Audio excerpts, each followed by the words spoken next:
Amakhosi ajabulile, but seeing these two Orlando Pirates fans looking like fools, they don't know what they were doing. You see someone when he's doing something that you want to at least be seen.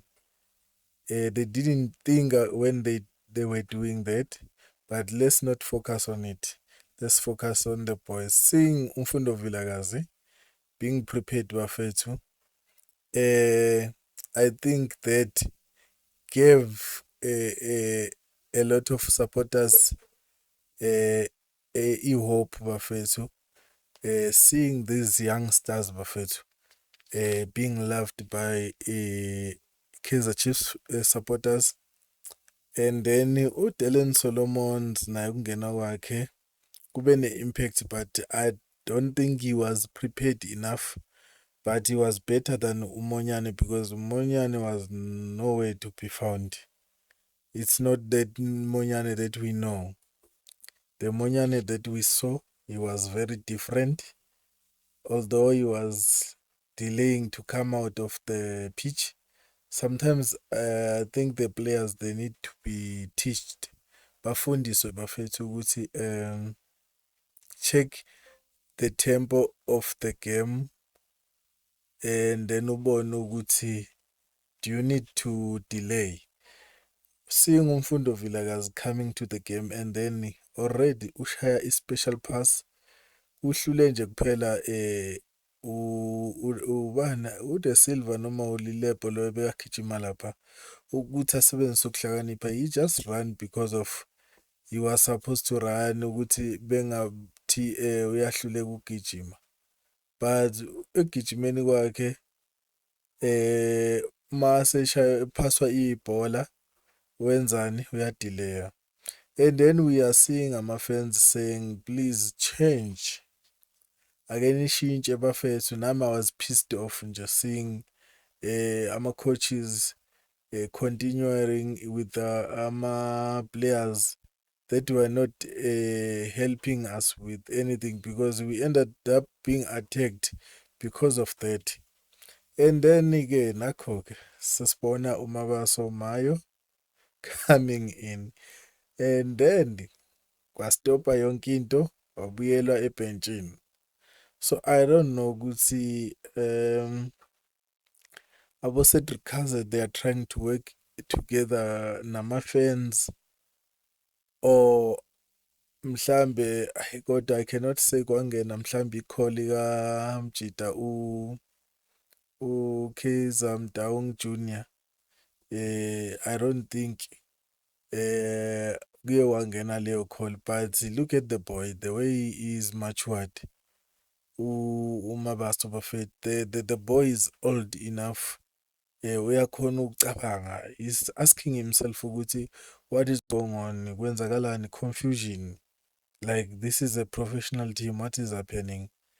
But again, seeing the dangerous players coming in, Abolilepo going back even if he was delaying to come out, uDe Silva, I don't know ukuthi why bethatha isikhathi kanjena ukuthi aphume because you can see ukuthi they are replacing him. But the boys were given a chance and look at the time was already gone bafethu. The time was already gone, I don't wanna lie. It's only 15 minutes that was left. But seeing Umfundo Vilakazi started to have confidence bafethu ukubona ontanga bakhe bangena. The boys started to have that confidence. They started to work each other. I mean, like baqalile ukuthi basebenzisane. They started to work with each other. That is great. Look at the 10 bafethu. Even in Nondlovu naye, he started to have that confidence, even if sometimes menokubamba ibhola uNdlovu abeyadelay bafethu. Angazi ukuthi bese kukhathala ukuthi usebenze nzima ngoba ubesebenza overtime uNdlovu bephinda atheka aphinda abuye emuva. Look at the boy bafethu. Bafethu ngeke ushukela lona. So into eyenza ukuthi lana I think Modi lapha, yes, uphase umfundo Vilakazi, but he was supposed to see other players. The problem with Modi ukuthi ubheka one side, akabheki kwenye indawo bafethu. Look at uMabaso bafethu. Look at these passes abo Batman. Manje bafethu ngeke lamajita lana ashaya amanye amaphasi lawa. Angazi ukuthi Kaizer Chiefs, why are they not bringing such players, brilliant players? Look at the run. Look at the run, but the problem is Solomons is used on these players abangekho creative ukuthi njalo uma bephethe ibhola you want to cross the ball. Ongangukuthi kube bekecabangile lapho ukuthi okay, the boy is running, let me just ilifake nje lapha emuva kwakhe. uBatman bafethu is good, he can turn and then alibambe ibhola. Labafana bayathena, ngimbonile uMabaso, look at him, look at uBatman bafethu, ngibabonile ama-player.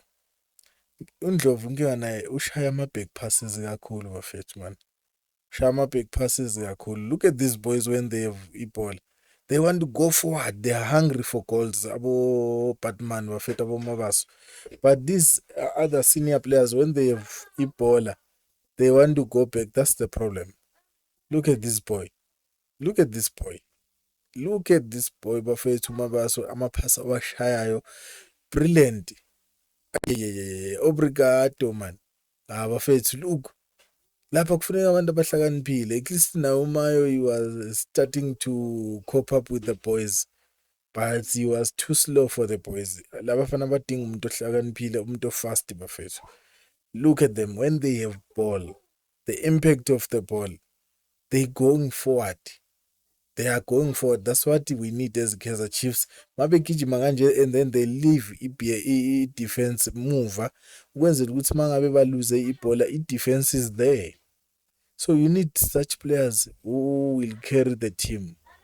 Because of uyabona ukuthi abafana the way bebazimisela ngakhona. But look at Modi, come on man. You have ibhola, there's someone next to you. Ukhona uMabaso, khona uMakhathi ukhona lapha, so why avela khabe nje ibhola lele kude lena. I don't know if he was trying to pass a spectacular pass ukuthi ezama-fans they were so happy makungena bomfundo, the way they were playing, maybe now he started to have that motivation. But sometimes use your brains, you have ama-players next to you. At least that diagonal pass from Solomon's that side, he saw ukuthi i-right side is overloaded, because already i-right side was overloaded because it was functioning. I-left side, it was not so overloaded. They were overloading umfundo Vilakazi because uye umuntu bengathi une-impact. So I don't know ukuthi uThabo Matlaba, what was he trying to do here?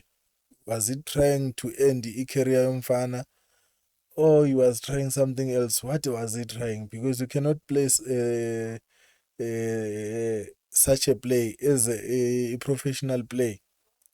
He's a professional player. He cannot just play like the way he did. That was like breaking a player. You wanted to kill a player straight. Uyabona? Ufuna ukunqamula umfana inyawo bese sala nobani lapha bafethu. And then as I heard ukuthi there's one of the DDC player that is coming also to Kaizer Chiefs, but I think at least when they bring good players, labafana laba bayadlala bafethu. I don't wanna lie. These senior players, they are not giving us anything. That's why sigcina sesidelelwa ama-fans we-Orlando Pirates saying we are signing a lot of free agents. Yes, we are signing a lot of free agents. But some of those free agents, they are helping us, but most of them are bafethu. Come on. They are not helping us anymore. Yeah, even let me not say anymore. They didn't help us in even in one game. They just maybe they can win maybe one game, nyana, and then they started to lose games. They start to draw. games uyabona. So I think Kaizer Chiefs they have to be careful when it comes to signing players, bafethu. They have to be very careful because this is not good. Seeing Kaizer Chiefs struggling while we have a lot of players there. How are we going to face ama-game afana nabo CAF Confederation Cup? Because there we are going to face the Giants, yabona. So at least winning against Golden Arrows iyehlisa i-pressure. I think the coaches they have isikhathi manje so ukuthi ba-prepare.